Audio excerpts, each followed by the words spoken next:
moving through history in an unguided and undesigned way, the theory of evolution. Excuse me? Yes, Ben. How did life begin in the first place? Mr. Stein, you have the same question every time. Well, you never answer it, sir. It develops, you know, we've been through this so many times, you have me so... Could there have been an intelligent designer?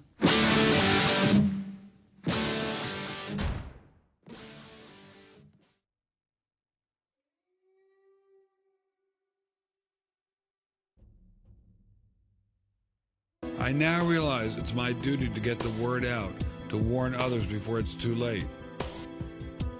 So I'm going to begin by warning you. Feel free to watch this film if you must, and I hope you do. But you've got to know that doing so could land you in a heap of trouble. Some of you are going to lose your friends for watching this film. Some of you may even lose your jobs. In fact, if you're a scientist with any hope of a future, I suggest you leave right now. College or high school students, especially teachers, legislators, journalists, anyone else with a stake in this debate should probably leave right now as well. But if you do leave, will anyone be left to fight this battle? Anyone?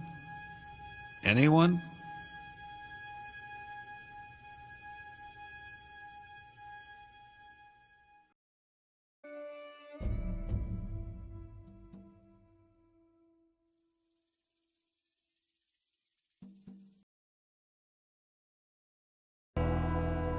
Throughout the Cold War in Germany, there was this wall erected to keep ideas out. It was erected by people who held an ideology, that were afraid of a competition from other ideas that would come into their society. And what we're seeing happening in science today is very much like that. But I think that's just a strategy for protecting a failing ideology from competition. America didn't become the great nation that it is by suppressing ideas. It progressed by allowing freedom of speech and freedom of inquiry. There's a boundary to what science will accept right now. I think the parallel is exactly this wall coming down. Ask any Berliner from the east side what it meant to have the wall come down. If it is possible to make a break in the wall that will allow academia to ask these fundamental questions that exist and allow them in the science classrooms as well. It'd be nice to see the scientific establishment lose some of its prestige and power. It'd be nice to see other questions being opened up. Above all, it'd be nice to have a real spirit of self-criticism penetrating the sciences.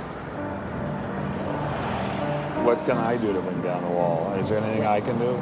Make it apparent to the world that a wall exists. There are vast numbers of persons who talk about academic freedom. And there is academic freedom as long as you're on the correct side of the wall. But if you're on the wrong side of the wall, as we mentioned a few moments ago, you lose tenure, and that's a given. What if after you died, you ran into God? He said, what have you been doing, Richard? I mean, what have you been doing? I've been trying to be nice to you. Yeah. I gave you a multi-million-dollar paycheck over and over again with your book, and look what you did. Bertrand Russell had that point put to him, and he said something like, "Sir, why did you take such pains to hide yourself?" But if the intelligent design people are right, God isn't hidden. We may even be able to encounter God through science, if we have the freedom to go there. What could be more intriguing than that?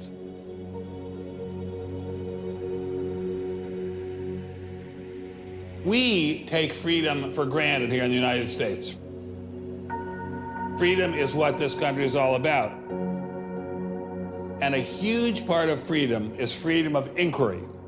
But now, I'm sorry to say, freedom of inquiry in science is being suppressed. Behind me stands a wall that encircles the free sectors of this city, part of a vast system of barriers.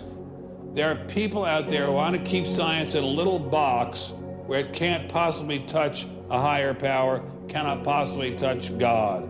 Those barriers cut across Germany in a gash of barbed wire, concrete, dog runs, and guard towers. If you believe in God, and you believe that there is an intrinsic order in the universe, and you believe that it's the role of science to try to pursue and understand better that order, you will be ostracized. I'm frightened by this, but I'm not going to let it stop me from investigating and from speaking. The wall cannot withstand freedom.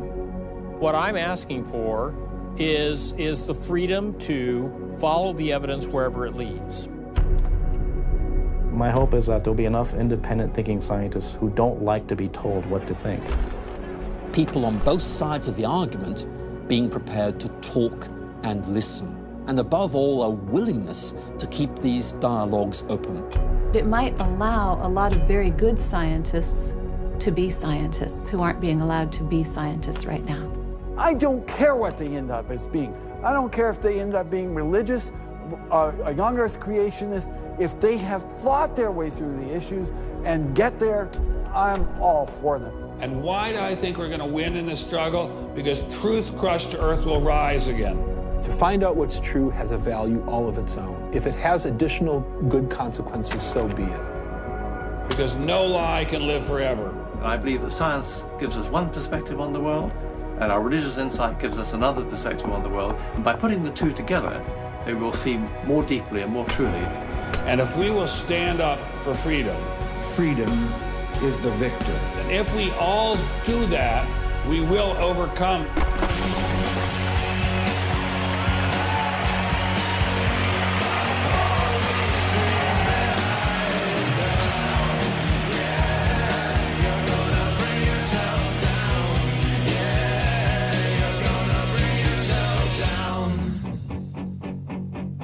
I've taken a first step by speaking out on this issue. But if the wall is to come down, we all have to do our part. Some of you will pay a heavy price for speaking out. You may even lose your job. I guarantee you'll get hate email. But if you don't get involved, will anyone be left to carry on this struggle? Anyone?